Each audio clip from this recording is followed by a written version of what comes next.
당신의 노후 자금이 어디에 어떻게 쓰이는지 알고 계십니까?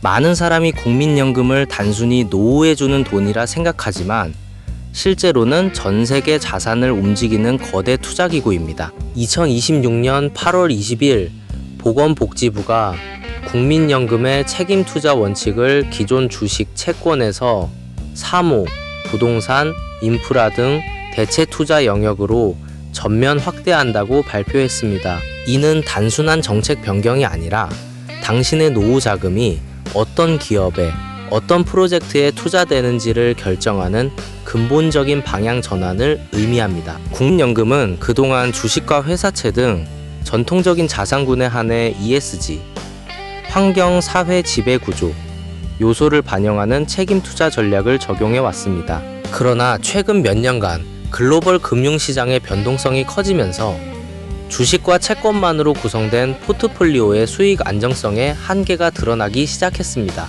이에 따라 국민연금은 사모펀드, 부동산, 인프라 등 비전통적 자산인 대체 투자 영역으로 눈을 돌렸고, 이제 그 대상을 ESG 잣대로 엄격하게 선별하기로 결정했습니다. 흔히 ESG 투자가 단순히 착한 기업만 고르는 윤리적 선택이라고 오해합니다. 그런데 실제 데이터는 다릅니다. ESG 점수가 낮은 기업은 장기적으로 규제 리스크와 소송 위험에 더 노출되어 수익률이 불안정하다는 연구 결과들이 누적되고 있습니다. 국민연금관리공단이 대체 투자에 ESG 원칙을 적용하는 이유는 도덕적 이유뿐만 아니라 변동성이 큰 시장에서 노후 자금을 안전하게 지키기 위한 필수적인 재무적 전략이기 때문입니다. 보건복지부의 발표에 따르면 이번 확대 조치는 법적 근거를 마련하여 시행됩니다. 그동안 대체 투자는 투명성이 부족하고 평가 기준이 모호하다는 비판을 받아왔습니다. 특히 사모펀드나 인프라 프로젝트는 일반 투자자가 접근하기 어려운 영역이라 ESG 기준 적용이 쉽지 않았습니다. 하지만 이제 국민연금공단은 이러한 비공개 자산까지 ESG 평가 체계에 포함시키기로 하여 투명하고 책임있는 투자 환경을 조성할 수 있게 되었습니다. 부동산과 인프라 등 대체 투자는 과거에 비해 훨씬 더 중요한 수익원으로 부상했습니다. 특히 기후변화로 인한 극한 기상사태는 부동산 가치에 직접적인 영향을 미치며 인프라 프로젝트는 에너지 전환 정책과 직결됩니다. 국민연금이 이 영역에 ESG를 적용한다는 것은 단순히 배당금만 보는 것이 아니라 해당 자산이 미래 사회에서 생존할 수 있는지까지 심층적으로 분석하겠다는 뜻입니다. 이는 노후 자금의 장기적 안정성을 위한 필수 조건입니다. 대체 투자가 확대되면서 예상되는 가장 큰 변화 중 하나는 지배구조 개선입니다. 사모펀드나 민간 투자자들은 종종 단기 수익을 위해 지배구조가 취약한 기업에 투자하기도 했습니다. 하지만 국민연금의 ESG 원칙 적용으로 이러한 기업들은 투자 유치에 어려움을 겪을 것입니다. 이는 결과적으로 기업들이 사회적 책임을 다하고 지속 가능한 경영을 추구하도록 유도하는 강력한 힘이 됩니다. 당신의 돈이 더 나은 세상을 만드는데 기여하는 구조가 완성되는 것입니다. 많은 사람이 대체 투자를 위험한 투자로 알고 있습니다. 하지만 오히려 ESG 기준을 충족하지 못한 대체 투자가 더 큰 위험을 내포하고 있습니다. 예를 들어 환경 규제를 무시한 공장에 투자한 경우 향후 막대한 벌금이나 운영 중지 명령을 받을 수 있습니다. 국민연금이 ESG 원칙을 적용한다는 것은 이러한 잠재적 리스크를 사전에 차단하고 지속 가능한 수익을 창출할 수 있는 프로젝트만 선별하겠다는 의미입니다. 이는 위험 분산의 새로운 차원입니다. 국민연금공단의 보고서를 찾아보시면 대체 투자 부분에서 ESG가 어떻게 적용되는지 알 수 있습니다. 예를 들어 부동산 프로젝트가 탄소 배출을 얼마나 줄였는지, 사모펀드가 사회에 어떤 기여를 하는지 수치로 확인할 수 있죠. 여기서 말하는 정보 비대칭성이란 일반인이 알기 어려운 전문 정보를 기관이 독점하고 있다는 뜻이에요. 하지만 공단은 이런 정보를 투명하게 공개하며 여러분의 노후 자금이 단순 숫자가 아닌 사회적 가치 평가의 대상이 되고 있음을 보여줍니다.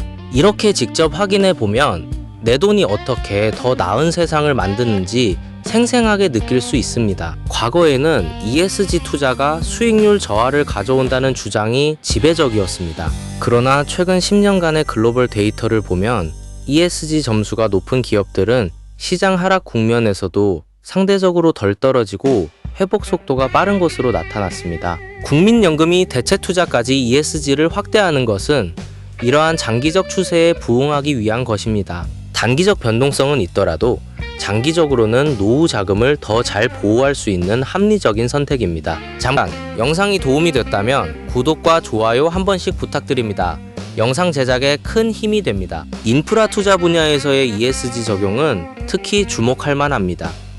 도로, 항만, 에너지 시설 등은 수명이 길고 유지 보수 비용이 큽니다. 따라서 환경 친화적인 설계와 사회적 합의 과정에서의 투명성이 장기 수익성을 결정합니다. 국민연금이 이런 프로젝트에 ESG 원칙을 적용한다는 것은 단순한 건설 비용을 넘어 장기적인 운영 효율성과 사회적 수용성을 함께 고려하겠다는 뜻입니다. 이는 국민연금의 수익성뿐만 아니라 국가 사회의 지속 가능성에도 기여합니다. 사모펀드는 투자자가 무슨 결정을 내리는지 알기 어려운 정보가 불평등한 구조였어요.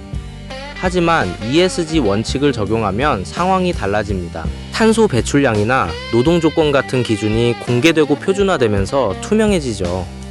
예를 들어 이사회의 여성 비율이 얼마나 되는지 숫자로 비교할 수 있게 됩니다. 이렇게 객관적인 지표가 생기면 국민연금 같은 거대 자금도 더 책임감 있게 움직일 수 있어요. 즉, ESG는 단순한 윤리가 아니라 투자 과정을 감시하고 검증하는 강력한 장치가 되는 것입니다. 비록 대체 투자의 ESG 적용이 완벽하지는 않지만 이는 중요한 첫걸음입니다. 아직까지는 사모펀드나 인프라 프로젝트의 ESG 데이터 수집이 어렵고 평가 기준이 통일되지 않은 부분이 있습니다. 하지만 국민연금이 이 문제를 해결하기 위해 노력한다는 것 자체가 의미 있습니다. 공단 측은 향후 더 정교한 ESG 평가 모델을 개발하고 외부 전문가와의 협력을 통해 기준을 강화할 계획입니다. 이 과정에 관심을 가져야 합니다. 국민연금의 이번 결정은 다른 공적연금기관과 사적연금 상품에도 파급 효과를 가져올 것입니다. 국민연금이 ESG 기준을 강화하면 관련 데이터와 평가 모델이 업계 표준으로 자리 잡기 쉽습니다. 이는 결과적으로 전체 금융시장이 ESG를 더 시리어스하게 고려하도록 만드는 선순환 구조를 만듭니다. 당신의 개인 연금 계좌나 퇴직금 운용 방식도 이러한 흐름을 따라갈 가능성이 높습니다. 즉, 당신의 노후 자금 전체가 더 책임있게 운용될 환경이 조성되는 것입니다. 오늘부터는 금융상품 선택 시 ESG라는 키워드를 반드시 체크해 보세요. 특히 대체 투자를 포함하는 복합자산 운용 상품을 고려한다면 해당 상품이 ESG 원칙을 어떻게 적용하는지 명확히 질문해야 합니다. 단순히 ESG 관련이라는 수식어만 믿지 말고 구체적인 평가 기준과 적용 범위를 확인하시기 바랍니다.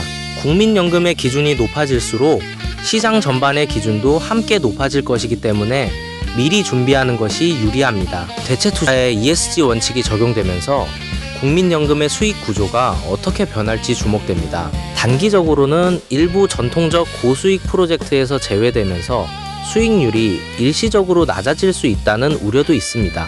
하지만 장기적으로는 기후 리스크와 규제 리스크로부터 자유로운 자산을 보유하게 되므로 더 안정적인 수익 곡선을 그릴 가능성이 높습니다. 이는 노후 자금의 안정성과 수익성이라는 두 마리 토끼를 모두 잡기 위한 필수적인 진화입니다. 국민연금의 책임 투자 확대는 단순한 정책 변화가 아니라 우리 모두의 노후 안전망을 강화하는 중요한 전환점입니다. 이제 당신의 돈이 어떻게 쓰이는지 더 투명하게 알 수 있게 되었으니 적극적으로 정보를 확인하고 더 나은 금융 선택을 하시기 바랍니다. 오늘 알게 된 사실이 여러분의 노후 준비에 작은 도움이 되길 바랍니다. 구독과 좋아요는 더 정확한 경제 정보를 위해 필수적입니다.